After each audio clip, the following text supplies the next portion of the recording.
नमस्कार, एक बार थर्ड आई में आपका फिर स्वागत है। आज हमारे साथ देश के एक वरिष्ठ राजनेता यशवंत सिन्हा साहब हैं।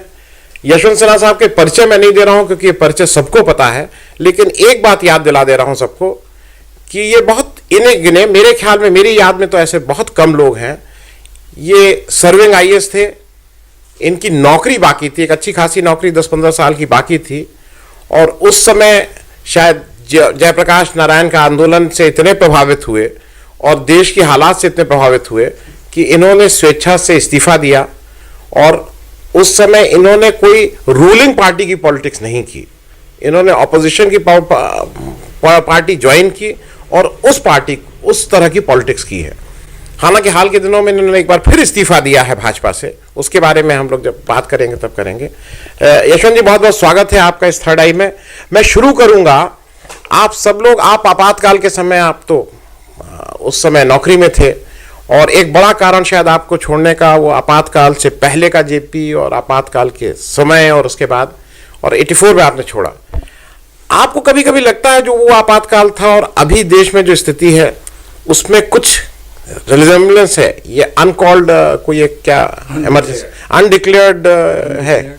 आज की जो इमरजेंसी है वो अनडिक्लेयर्ड इमरजेंसी है, और अनडिक्लेयर्ड इसलिए है कि जब इंदिरा गांधी के हारने के बाद 77 में जनता पार्टी की सरकार बनी थी तो उन्होंने पहला काम ये किया कि जो हमारा संविधान है उसमें संशोधन किया और देश में इंदिरा गांधी टाइप की इंटरनल इमरजेंसी जो लगाने की प्रक्रिया थी उसको इतना मुश्किल बना दिया है कि अब शायद किसी भी रेजीम के लिए, रूलर के लिए उस प्रकार का कॉन्स्टिट्यूशनल इमरजेंसी लगाना संभव नहीं होगा। लेकिन आज जो रेजीम है मोदी जी की, उसने प्रूव कर दिया कि अनडिक्लेयर्ड इमरजेंसी जो है वो डिक्लेयर्ड इमरजेंसी से भी ज़्यादा खतरनाक हो सकता है, और इसलिए देशवासियों को सोचने के लिए मजबूर होना पड़ेगा कि अब भविष्य में अनडिक्लेयर्ड इमरजेंसी से कैसे बचें। जी, एक तो सबसे बड़ी बात थी इमरजेंसी में जो पहली चीज थी, बाकी मैं अभी आर्थिक चीजों पे आपसे बाद में आऊंगा जिसमें आपकी विशेषता है, कि अपनी बात कहने में दिक्कत थी। कल कुछ बच्चों ने कहा है, आप सोशल मीडिया पे कुछ बच्चे गाली दें तो उनको बिल्कुल उनके गिरफ्तार करिए, मारिए पीटिए, लेकिन अगर मेरा आपसे विचार अलग है तो आप मुझे जेल में डाल दे रहे हैं। आप, ये अजीब सी एक स्थिति है। पेपर में भी लिखने में हमें डर लगता है कि भाई कल के दिन कोई दिक्कत ना हो। तो इसीलिए जो आज टेक्नोलॉजी का विकास हुआ है, एक्सप्लोजन हुआ है एक तरह से, तो उसका इस्तेमाल कर रही है सरकार निगरानी करने के लिए, सर्वेलेंस के लिए। और ये बहुत ही एक दुखद बात है कि अब तो इंटरनेट, ये जो हमारा लैपटॉप है, कंप्यूटर है, उसके अंदर भी घुस जाएंगे, टेलीफोन में पहले से घुसे हुए हैं।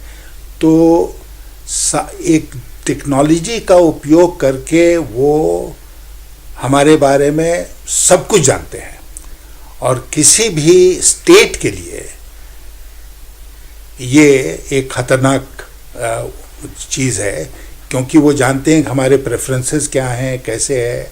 आधार का एक बड़ा भारी डेटाबेस उनके पास है, मिल गया है। तो इसका इस्तेमाल वो चुनाव में मुख्य रूप से करेंगे, उनके मन को बदलने के लिए, वोटर्स के। और एक तो उनके ऊपर निगरानी रखने का काम तो हो ही रहा है। तो इसलिए पहले जो इमरजेंसी इंदिरा गांधी ने लगाई थी उससे हम इसको दो माने में भिन्न मानते हैं आज की इमरजेंसी को। नंबर एक कि 75-77 के बीच में टेक्नोलॉजी का उतना विकास नहीं हुआ था। अब टेक्नोलॉजी जो है उसका दुरुपयोग करके वो हमारे बेडरूम में घुस रहे हैं। और दूसरा जो था वो ये था कि इंदिरा गांधी की इमरजेंसी जो थी वो प्योरली पॉलिटिकल इमरजेंसी थी। इस बार की इमरजेंसी जो है वो कम्युनल है। इसमें बड़ा भारी इनपुट है कम्युनलिज्म का, सांप्रदायिकता का, और ये एक बहुत खतरनाक चीज़ है। जैसा हम देख रहे हैं हमारे देश में जो घटनाएं घट रही हैं, तो कम्युनलिज्म के साथ अगर आप छद्म नेशनलिज्म, राष्ट्रवाद को जोड़ देते हैं और ये सब करते हैं, तो एक अजीब माहौल पूरे मुल्क में आप बनाते हैं जो प्रजातंत्र के लिए भी खतरनाक है और देश के भविष्य के लिए भी खतरनाक है। आपने जैसे यशवंत जी, आपने तो बहुत साफ साफ कहा है कि अब आप एक्टिव पॉलिटिक्स से एक तरह से संन्यास लिए हैं, तो आपको नहीं लगता है कि ये जो मुरली मनोहर जोशी जी हैं, आडवाणी जी हैं, ये सारे लोग, आप सब लोग इतने सीनियर लोग हैं जो विचारधारा को प्रभावित कर सकते हैं, कर रहे हैं, तो कहीं ना कहीं से आडवाणी जी को भी उससे, और मुरली मनोहर जोशी को आप नहीं कहते हैं, आपके पुराने साथी रहे हैं, कि भाई निकलिए और देश आपको आज एक बार कोशिश कर रहा है कि आप कहीं खड़े हो, आप देश को मार्गदर्शन करें? निराशा का एक वातावरण पार्टी में शुरू हो गया जब पार्टी दो लोगों की गिरफ्त में आ गई, प्रधानमंत्री और पार्टी के अध्यक्ष, जो दोनों एक ही राज्य के हैं, पुराने साथी हैं।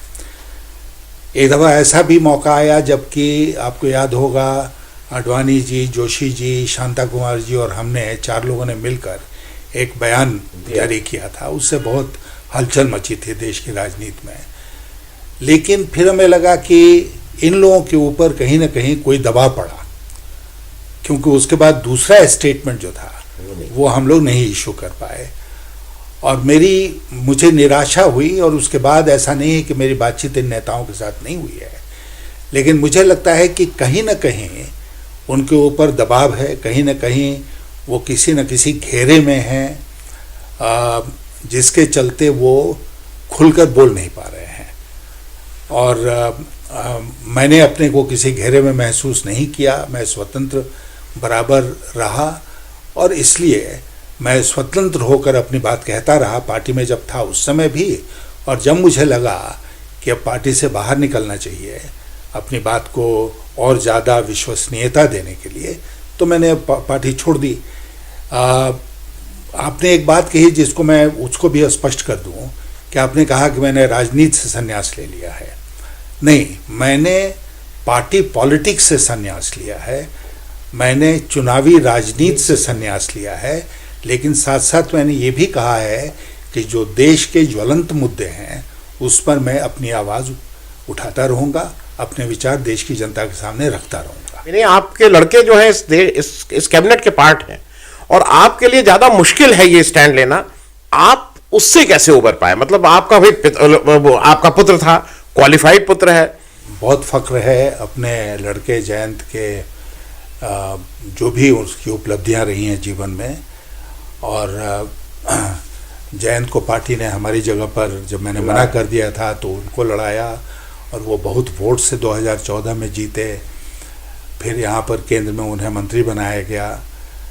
तो मैं ज़रूर इस बात को महसूस करता हूँ कि मैं जो अभी मेरा जो व्यवहार है, आचरण है, उससे जयंत को कहीं ना कहीं क्षति पहुँच रही है, न केवल पार्टी के भीतर, सरकार के भीतर, बल्कि जो हमारा निर्वाचन क्षेत्र रहा है और आज उनका निर्वाचन क्षेत्र है, वहाँ भी कुछ तो कन्फ्यूजन होता है लोगों को कि भाई बाप एक भाषा बोल रहा है, बेटा दूसरी भाषा बोल रहा है, क्या है। लेकिन एक बात जो मैं स्पष्ट करना चाहूँगा वो ये है कि मुश्किल था जब मैंने सोचा कि मैं अपनी बात रखूँ और मैं अब चुप नहीं रहूँगा, तो मुझे मुश्किल ये महसूस हुई। लेकिन मुझे लगा कि मुझे राष्ट्र धर्म का पालन करते हुए इस बात को कहना ज़रूरी है, अपनी चुप्पी तोड़ना ज़रूरी है। और फिर दूसरी बात कि एक ही परिवार के सदस्य अगर वो वयस्क है तो उनके अपने विचार हैं और वो अलग अलग विचार हो सकते हैं। तो आज हम लोग यही कहा कि संतोष करते हैं कि भाई ठीक है, विचार अलग अलग है। ठीक है। नोटबंदी के बारे में मैं एक स्पष्ट और सवाल पूछना चाहूंगा। जैसे एक्सीडेंट होता है तो एक परमानेंट डिसेबिलिटी होती है और एक टेम्पररी डिसेबिलिटी होती है। तो एक परमानेंट, भाई एक पैर कट गया, हाथ कट गया, आधी आंख चली गई। नोटबंदी इस देश में, इस देश की उसने एक अर्थव्यवस्था को क्या परमानेंट डिसेबिलिटी टाइप कुछ समस्याएं की हैं कि वो टेम्पररी फेज है, टेम्पररी डिसेबिलिटी है, बाद में आपको लगता है कि ये ठीक हो जाएगा? वित्त मंत्री के आपके जो एक्सपीरियंस है उसके नाते भी मैं पूछ रहा हूं। मैं मानता हूं कि जो डैमेज हुआ है, जो क्षति पहुंची है नोटबंदी के चलते, वो धीरे धीरे करके ख़त्म हो जाएगी। अभी नोटबंदी के कितने दिन हुए? 2 साल हो गए। 2 साल से थोड़ा ऊपर हुआ, 26 महीना। और हमें लगता है कि कुछ और समय बीतेगा तो क्षति हो जाएगा। आपने कहा कि आंख खराब हो गई या हाथ कट गया, एक उस तरह की क्षति होती है, और एक क्षति होती है कि हमको चोट लगी लेकिन धीरे धीरे करके घाव भर गया। तो मैं कहूँगा कि नोटबंदी वो उस प्रकार का, जैसे हड्डी का टूटना, वो हड्डी टूट गई लेकिन धीरे धीरे करके फिर जुड़ गई। हाँ, लेकिन कभी कभी टेढ़ी भी जुड़ जाती है। हाँ, कभी कभी टेढ़ी भी जुड़ती है, लेकिन अभी वो जो एक क्षति पहुंची, जो हानि हुई, उस हानि की भरपाई अब नहीं हो पाएगी कभी भी। वो परमानेंट हानि हो गई। अब अगर IMF, इंटरनेशनल मॉनेटरी फंड की चीफ इकोनॉमिस्ट का बयान आता है, मनमोहन सिंह जी के बयान को सपोर्ट करते हुए 2 साल के बाद, कि नोटबंदी के चलते हमारे ग्रोथ रेट में 2% की गिरावट आई, तो ये कोई पॉलिटिकल बयान नहीं है, इस पर विश्वास करना पड़ेगा। मैं मानता हूँ कि शायद 2% से ज़्यादा ही गिरावट आई, क्योंकि उस गिरावट का आकलन अभी तक नहीं किया गया है, और सरकार करना भी नहीं चाहती है क्योंकि उसकी बदनामी होगी। लेकिन क्षति हो गई। जैसे कि मैं आपको बताऊं कि एक किसान ने हमसे कहा कि मैं अपने संतरे का बाग बेचना चाहता था, इसी बीच में नोटबंदी आ गई, तो मैं सोच रहा था कि मुझे 3 लाख मिलेंगे, मुझे 1 लाख में बेचना पड़ा, तो 2 लाख की क्षति उसकी हो गई, और वो भरपाई कभी नहीं होगी। तो वो एक परमानेंट क्षति उसकी होगी कि 2 लाख रुपया उसको जो मिलना चाहिए था वो नहीं मिल पाया। लेकिन जहाँ तक अर्थव्यवस्था का सवाल है, मुझे लगता है कि अर्थव्यवस्था कई फैक्टर्स पर डिपेंड करती है, उसमें जो वृद्धि होती है, तो वो धीरे धीरे करके उसकी भरपाई होगी। एक और चीज, जो रफाल आज की तारीख में एक बहुत बर्निंग टॉपिक हो गया है। राहुल गांधी जी उसको लेके, उनको लगता है कि उनको एक अमोघ अस्त्र मिल गया है जिससे वो मोदी जी को अस्त व्यस्त कर देंगे, और कहीं कुछ लोग उसको इक्वेट कराना चाहते हैं बोफोर्स से, कि भाई यहाँ रफाल हुआ था, वहां बोफोर्स हुआ था। मतलब ये कि मैंने भी चोरी की, आपने भी चोरी की, तो हम दोनों लोग ठीक थे। आपको क्या लगता है, रफाल की जो स्केल है और जिन लोगों को, जैसे उद्योगपतियों को लाया गया, और जो बोफोर्स का मामला था, वो एक जगह था कि भाई एक जगह कहीं घूस ली गई या दी गई थी, दोनों में कितना कितना कॉमनैलिटी है? देखिए, एक तो ये है कि बोफोर्स जब हुआ था तो 64 करोड़ की बात होती थी कि 64 करोड़ नाजायज पैसा बनाया गया। हाँ, और वो रकम अभी तो बहुत छोटी लगती है। उसके बाद बिहार का चारा घोटाला हुआ तो लोगों ने कहा 10,000 करोड़, फिर 2G घोटाला हुआ, ये वो हुआ तो 1 लाख करोड़, 2 लाख करोड़, तो स्केल बदल गया। रफाल में पहले तो मैं आपको ये बताऊं कि हम लोग एक मामूली रिक्वेस्ट लेकर गए थे सुप्रीम कोर्ट, अरुण शौरी, प्रशांत भूषण और मैं, और हमारा रिक्वेस्ट क्या था कि भाई हमने CBI के पास अपनी अर्जी दाखिल की और उनसे कहा कि आप इसको इन्वेस्टिगेट करो, क्योंकि there is a prima facie case. वो नहीं कर रहे हैं तो आप उनको आदेश दीजिए कि वो करें। पूरा केस लॉ वगैरह सब कुछ हम लोगों ने उसमें साइट किया। हमने ये नहीं कहा था कि पूरे रफाल सौदे का उसमें, और जिस तीनों प्रक्रियाओं पर आपने जो ये किया, उसके लिए हम लोग नहीं गए थे, और लोग गए होंगे लेकिन हम लोग नहीं गए थे। दूसरी बात कि सुप्रीम कोर्ट के ऑर्डर से घोर निराशा हुई हम लोगों को। घोर निराशा इसलिए हुई कि वो कहते हैं कि कीमत देखना मेरा काम नहीं है, लेकिन फिर कीमत देखा और उसमें कोई गड़बड़ी नहीं पाई। फिर वो कहते हैं कि हम सरकार को नहीं कह सकते कि 126 विमान तुम खरीदो, 128, और इसमें हम नहीं जाएंगे। फिर वो कहते हैं कि नहीं, सारी प्रक्रिया ठीक थी।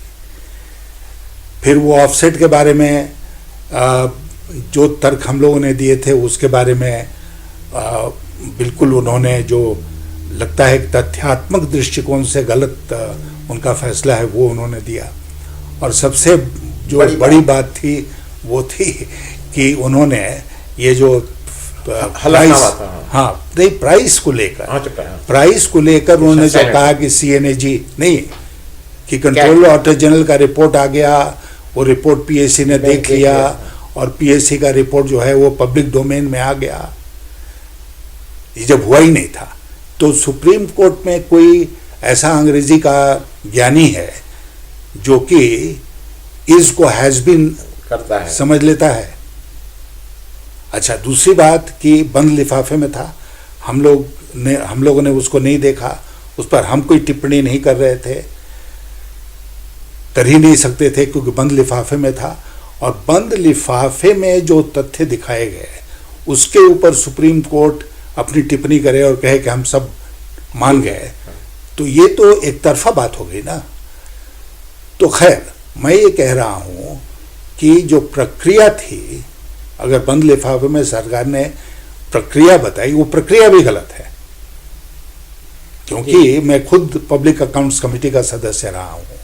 डॉक्टर जोशी जब उसके चेयरमैन हुआ करते थे पिछली रेजिम में, यूपीए में, तो सीएजी का रिपोर्ट फाइनलाइज होता है, सीएजी का रिपोर्ट फिर पार्लियामेंट में पेश होता है, फिर वो ऑटोमेटिकली चला जाता है पब्लिक अकाउंट्स कमेटी के पास।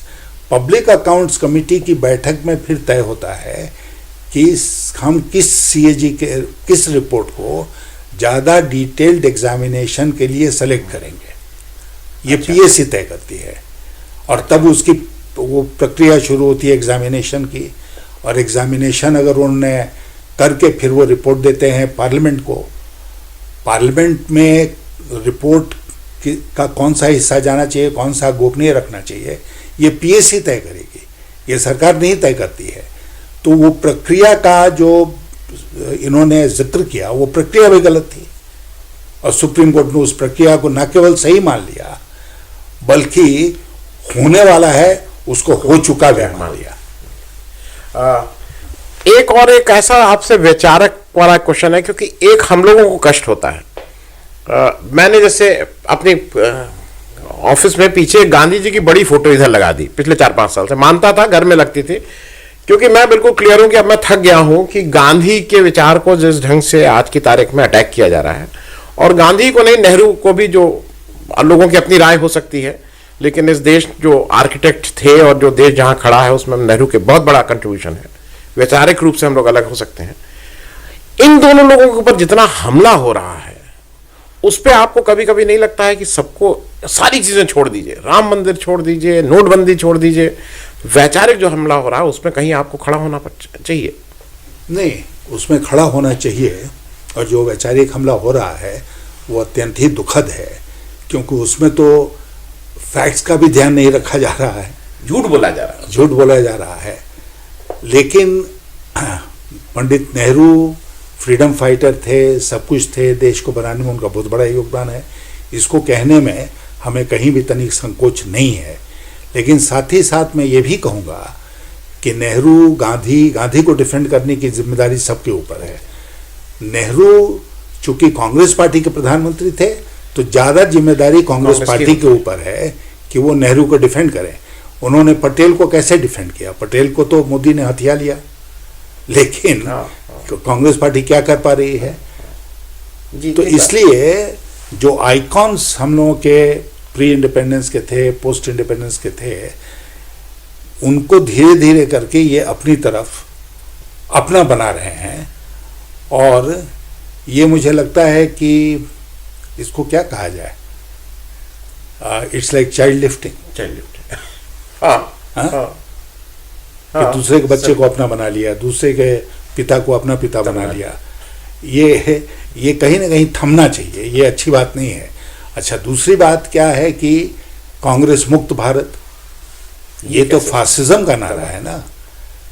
उसी तरह मैं कांग्रेस पार्टी का बहुत बड़ा क्रिटिक रहा हूँ लगातार, और पिछले 2004 से 2014 तक जब मैं संसद में था तो कांग्रेस पार्टी के खिलाफ आवाज उठाने वालों में पहले रैंक में था।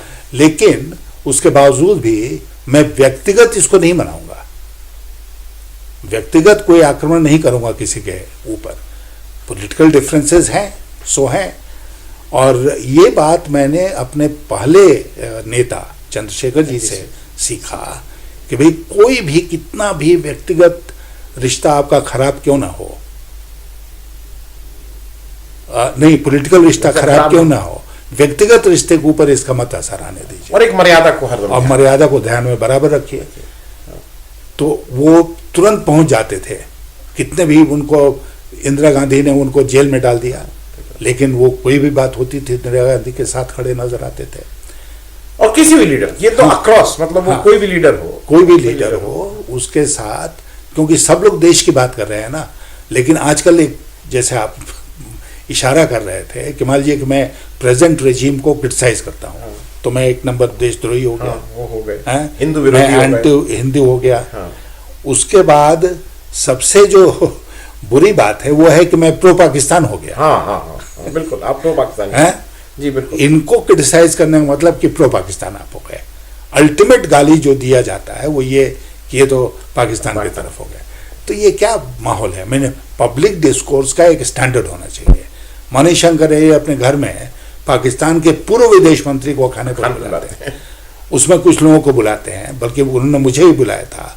मैं कहीं गिरफ्तार हो गया था मध्य प्रदेश में, तो मैं नहीं आ पाया। मैं यहाँ होता तो मैं जरूर जाता, क्योंकि वो जो पूर्व विदेश मंत्री हो मेरे भी मित्र हैं। अब उसमें मनमोहन सिंह जाते हैं, दूसरे लोग जाते हैं, तो गुजरात के चुनाव में ये कहा जाता है कि ये पाकिस्तान के साथ मिलकर हमको हराना चाहते हैं। बताइए, और देश की जनता क्या स्वीकार करती है इसको? देश की जनता को इसको मजबूती के साथ अस्वीकार करना चाहिए कि ये गलत बात है। बिहार में अभी जो एक एक्सपेरिमेंट हुआ और जिस ढंग से इन लोग 3 जगह चुनाव हारे और फिर नीतीश जी को 2 सीट से 17 सीट दे दिए हैं, तो आपको लगता है ना कि ये कहीं ये जो प्रबंधक है उसके प्रबंधन में भी कहीं ना कहीं कुछ ढील या कुछ नया आया है? नहीं, वो 2 की जगह 17 दे दिया और इधर 22 को घटाकर 17 कर दिया। हाँ, ये भी तो देखना हाँ, है बिल्कुल, हाँ। कि 22 का मतलब ये हुआ कि सिटिंग लोगों कि के 5 सिटिंग जो हैं उनका टिकट कटेगा। पता नहीं कितने कितने का और कटेगा, कितने नए लोग आएंगे, लेकिन 5 तो निश्चित कटेगा। जी।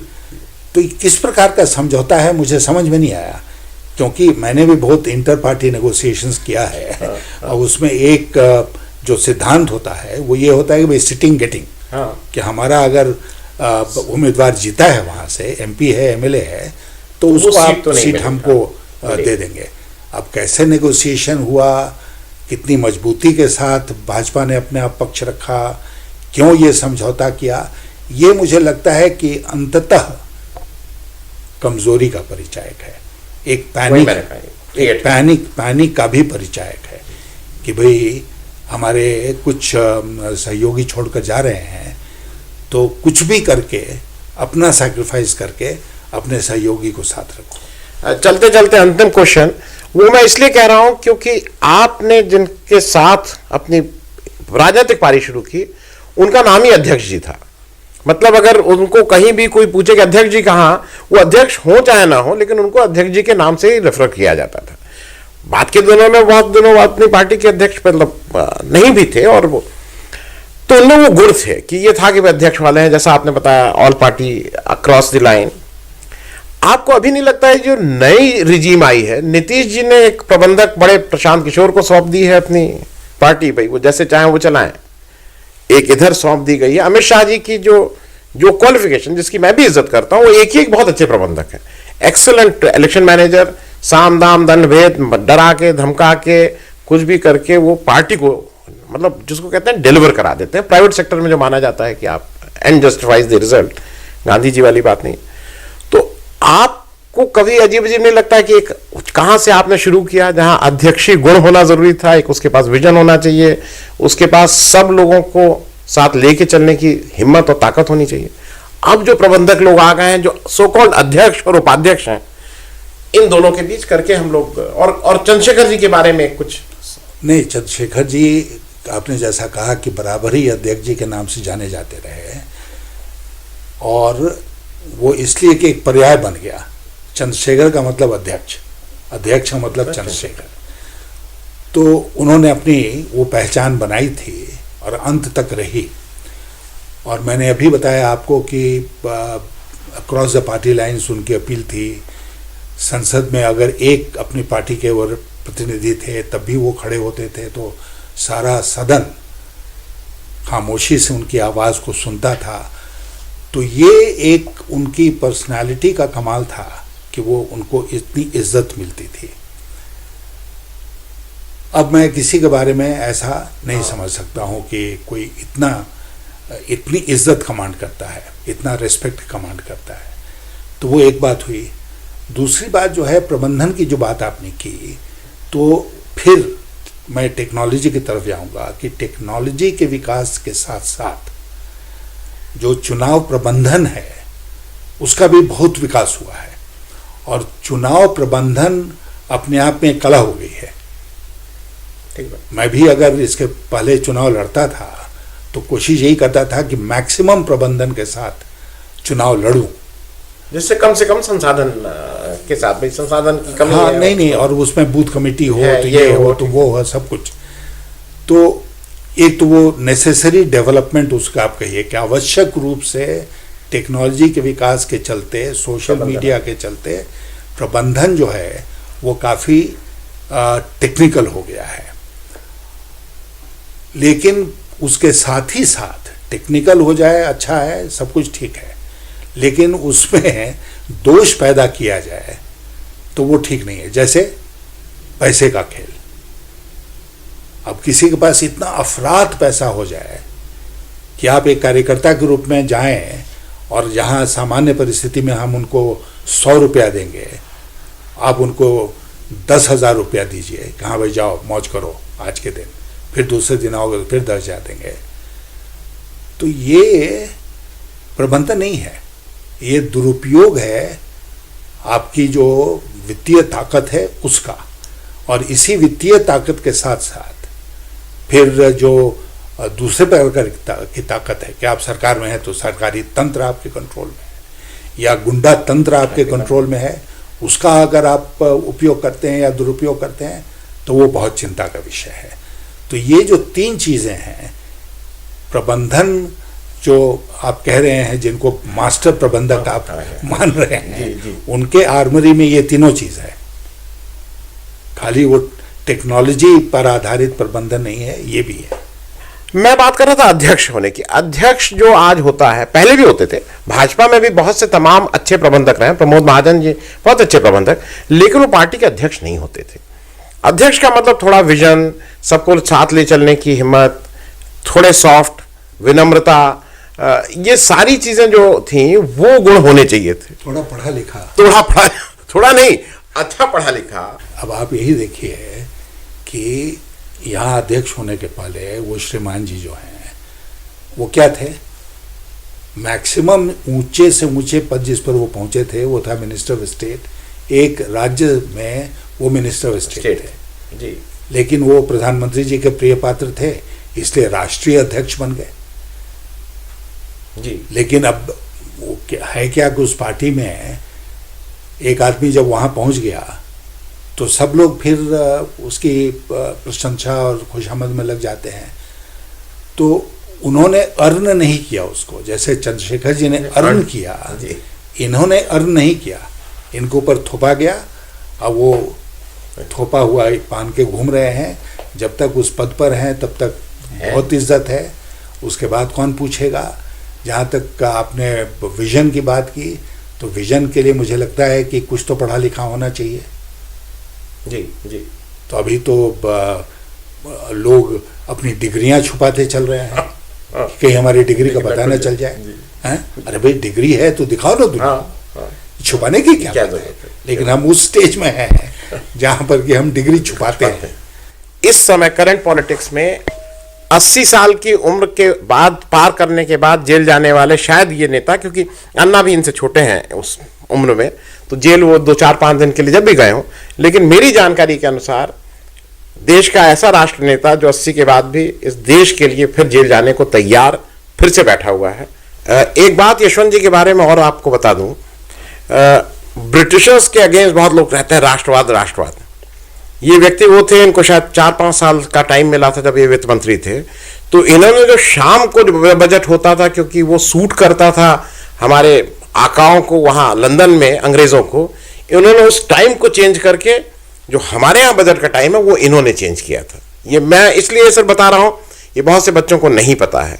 दूसरी एक बात, जो आज एक हम लोग आंख मूंद करके जाते हैं, इतने हाउसिंग लोन लिए जा रहे हैं, उसमें एक सेक्शन 24 होता है, वो टैक्स आपको उससे रिबेट मिलती है जो आप इंटरेस्ट पे करते हैं हाउसिंग लोन पे, वो इनका कंट्रीब्यूशन है। और एक और लोन जो बच्चों का स्टूडेंट लोन था, वो भी आपने ही कहीं सोचा। और जब विजन की बात करता हूं तो मैं इस विजन की बात करता हूं, क्योंकि अगर पढ़ा लिखा आदमी आएगा तो शायद उसको ये समस्याएं पता है। स्टूडेंट लोन को इंट्रोड्यूस करने वाले इस देश में यशवंत सिन्हा जी थे। बहुत बहुत धन्यवाद यशवंत जी। अगर आपको हमारा ये कार्यक्रम अच्छा लगा तो कृपया सब्सक्राइब करें और साथ में वो छोटी घंटी भी दबा दें, जिससे आपको जब भी कोई नया वीडियो, नया एपिसोड अपलोड हो तो आपको उसकी सूचना मिल जाए।